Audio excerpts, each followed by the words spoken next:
اللہ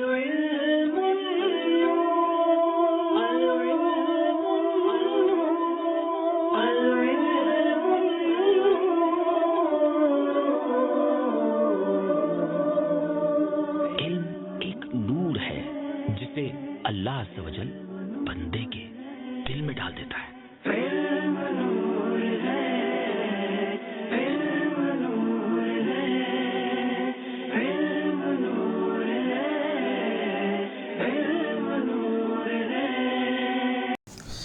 بسم اللہ الرحمن الرحیم۔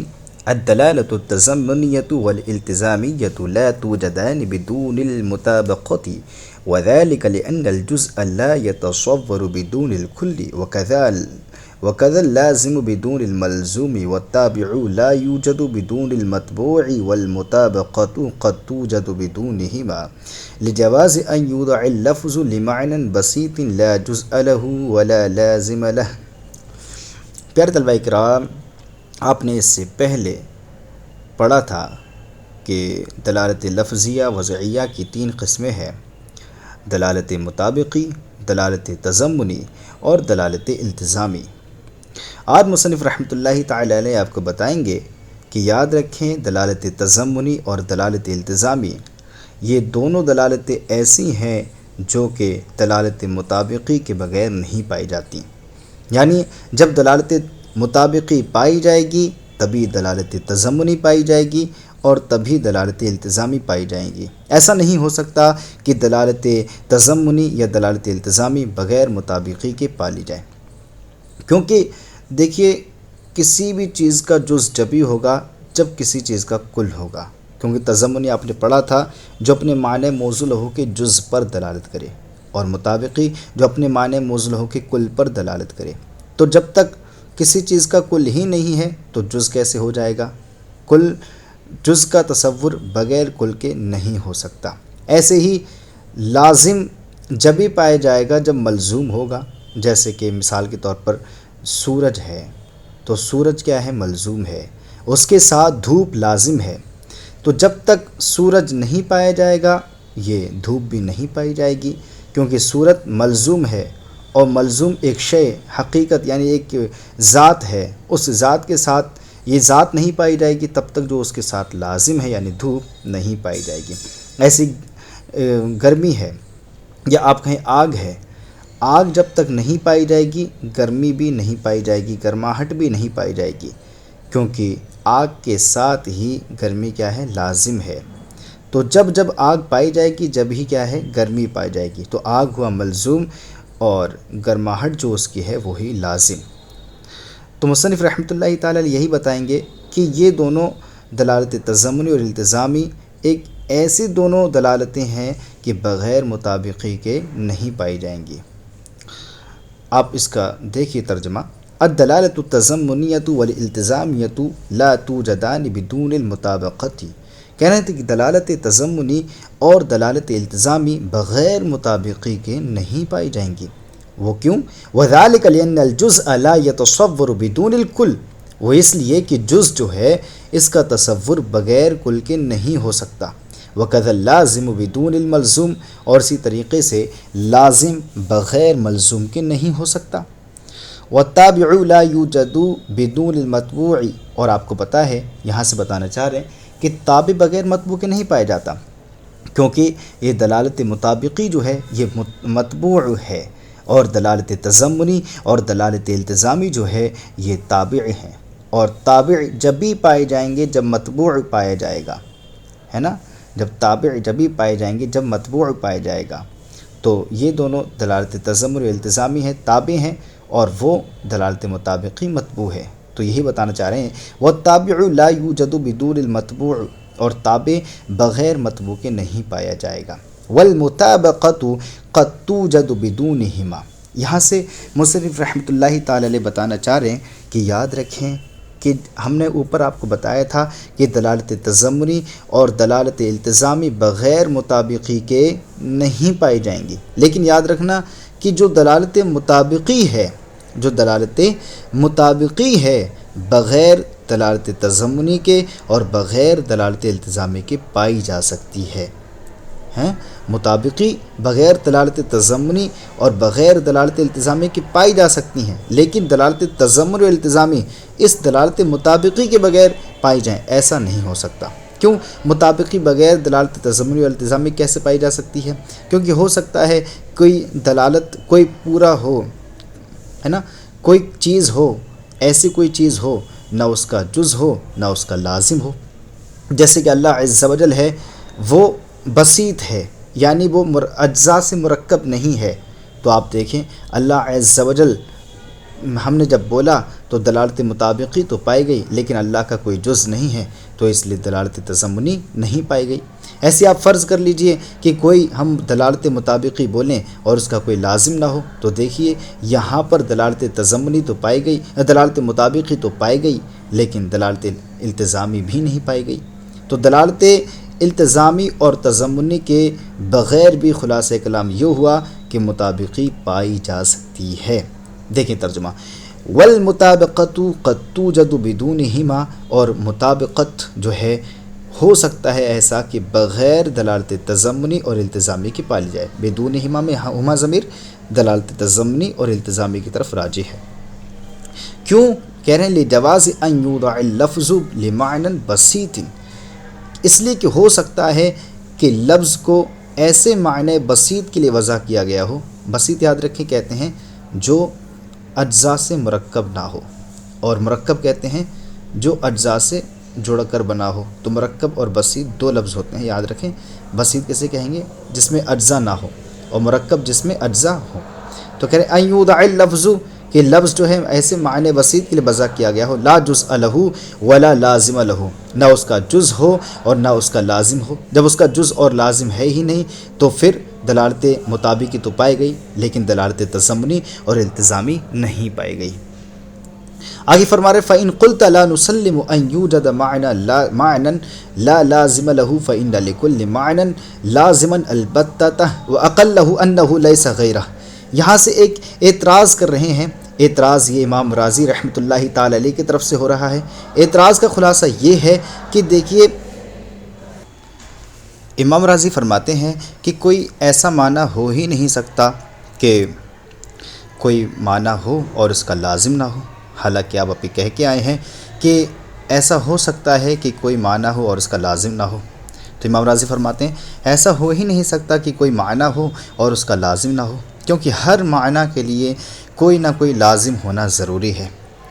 آپ دیکھ لیجئے جس چیز کو آپ دنیا کی کسی بھی چیز کو اٹھا کے دیکھیں گے، اس کے ہر چیز میں جو معنی نکلے گا اس کے ساتھ ایک لازم بھی نکلے گا۔ پھر کہتے ہیں چلیے ایسا آپ نہ مانیں تو اتنا ضرور ہوگا کہ وہ اس کے ساتھ یہ بات لازم ہو، یہ چیز لازم ہو کہ اس کا غیر نہیں ہے، کہ وہ اپنا غیر نہیں ہے، یہ تو اس کے ساتھ ضرور لازم ہوگا۔ جیسے مثال کے طور پر میں زید کہوں تو زید سے اتنا تو ضرور ہوگا، اتنا تو ضرور لازم ہے کہ زید سے زید ہی، تو فرما رہے ہیں کہ اتنا تو ضرور ہوگا کہ اس کا اپنا غیر نہ ہو۔ جیسے کہ ہم نے جب زید کا نام لیا تو زید سے زید ہی مراد ہو، ایسا نہ ہو کہ ہم زید کہیں اور بکر آپ کے ذہن میں آ جائے، خالد آپ کے ذہن میں آ جائے۔ یہ بات اس کے ساتھ لازم ہے کہ جب زید کہیں گے تو زید ہی مراد ہوگا، اس کا اپنا ہی مراد ہوگا، وہ خود ہی مراد ہوگا، نہ کہ اس کا غیر یہ مراد ہو۔ یہ ان کا اعتراض ہے۔ آئیے پہلے اعتراض کا جو ہے ترجمہ لگاتے ہیں۔ فَإِن قُلْتَ، تو آپ اگر کہیں لا نسلم ان یوجد معنی، کہ کوئی معنی پایا جائے، لا لازم لہ، ایسا معنی کہ اس کا کوئی لازم ہی نہ ہو، یہ ہم تسلیم نہیں کرتے۔ کیوں؟ فَإِنَّ لِكُلِّ مَعْنًى لَازِمًا الْبَتَّةً، کیونکہ ہر معنی کے لیے یقینی طور پر کوئی نہ کوئی لازم ضرور ہوگا۔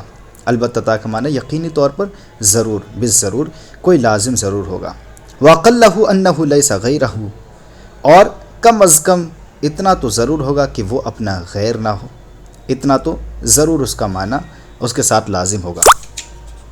اس کا جواب مصنف رحمۃ اللہ دیتے ہیں۔ جواب کا خلاصہ یہ ہے کہ اے امام راضی رحمۃ اللہ تعالی علیہ، آپ نے یہ جو کہا نا کہ اس کے ساتھ لازم ضرور ہوگا کوئی بھی معنی پایا جائے، تو ہماری مراد آپ کو پتہ ہے کہ لازم سے کون سی مراد ہے، یعنی ہم کون سا لازم مراد لے رہے ہیں وہاں پر؟ تو یاد رکھیں ہم لازم بین مراد لے رہے ہیں۔ میں اب آپ کو یہاں پر تھوڑا بتانا چاہوں، ایک ہوتا ہے لازم بین اور ایک ہوتا ہے لازم غیر بین۔ لازم بین کہتے ہیں کہ جب ملزوم بولا جائے تو فوراً لازم کی طرف ذہن چلا جائے، یہ ہے لازم بین۔ جیسے کہ ہم نے سورج بولا تو فوراً دھوپ کی طرف جو ہے ہمارا توجہ چلی گئی، ہمارا ذہن چلا گیا، یہ ہے لازم بین۔ ہم نے جیسے ہی فور ایگزامپل ہم نے بولا، ہم نے آگ بولی، فوراً ہمارا گرمی کی طرف یعنی اس کی گرماہٹ کی طرف ذہن چلا گیا۔ جیسے برف بولی، ہمارا جو ہے ذہن اس کی ٹھنڈک کی طرف چلا گیا۔ تو جب ملزوم بول کر لازم کی طرف فوراً ذہن چلا جائے اس کو بولتے ہیں لازم بین۔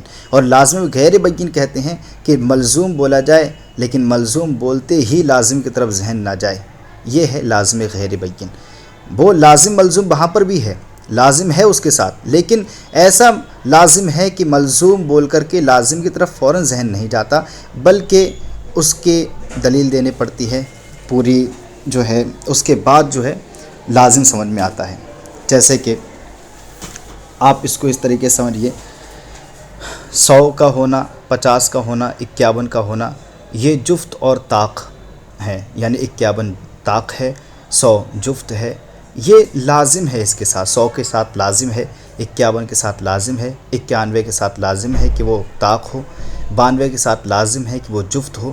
لیکن جب ہم 92 بولتے ہیں، ہم 100 بولتے ہیں تو فوراً اس کی طرف ذہن نہیں جاتا، ملزوم سے لازم کی طرف فوراً ہم یہ نہیں کہتے کہ یہاں پر یہ جفت ہے، یہ طاق ہے، بلکہ تھوڑا غور و فکر کرنا پڑتا ہے، بلکہ ہم اس کے بارے میں سوچتے ہیں۔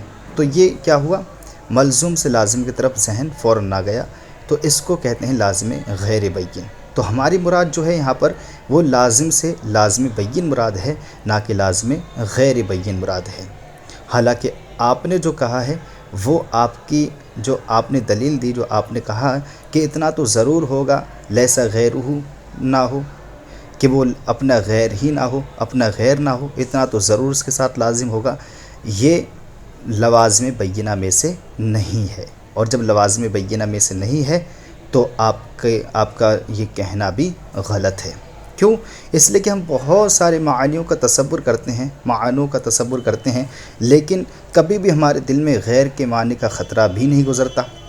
جیسے ہم نے زید کہا تو ہمارے دل میں کبھی آتا ہی نہیں کہ ہم نے اس سے زید بول کر کے بکر کا معنی مراد لیا ہے، خالد کا معنی مراد لیا ہے، خالد ہمارے ذہن میں آ جائے، ایسا نہیں ہوتا۔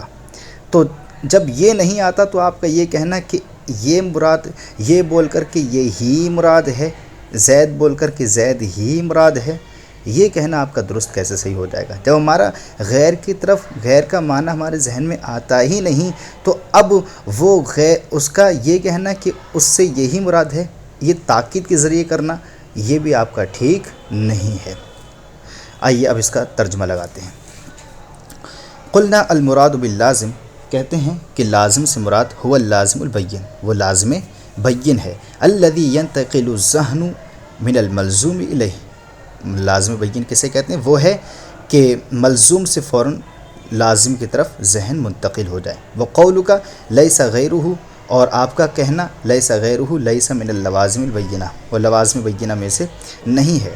لأن کثیرا ما نتصور المعانی، اس لیے کہ ہم بہت سارے معانیوں کا تصور کرتے ہیں، ولا یخطر ببالنا معنی الغیر، اور ہمارے دل میں کبھی غیر کا معنی آتا ہی نہیں، غیر کے معنی کا خطرہ بھی نہیں گزرتا ہمارے دل میں۔